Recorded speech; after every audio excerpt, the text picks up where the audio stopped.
Assalamu alaikum everyone, welcome back to another new video, and in this video I'm going to share some common mistakes that you often make when you try to make some sentences. First one is I am going to abroad. Abroad এর পূর্বে usually preposition use হয় না, so এজন্য আমরা I am going to abroad না বলে বলবো I am going abroad. So ওখানে zero preposition, তার মানে তার পূর্বে কোনো preposition use হবে না.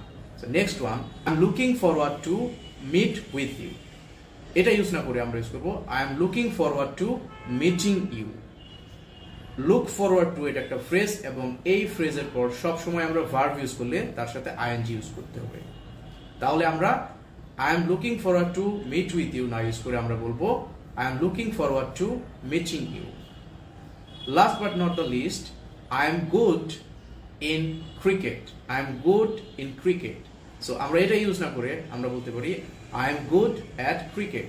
He is good at playing football. So কারো যদি কোনো কাজের দক্ষতা থাকে, স্পেশাল যদি স্কিল থাকে, আমরা ওখানে প্রিপোজিশন in ইউজ না করে আমরা ইউজ করব preposition at. I am good at playing football. So that's all for the time being. Thank you.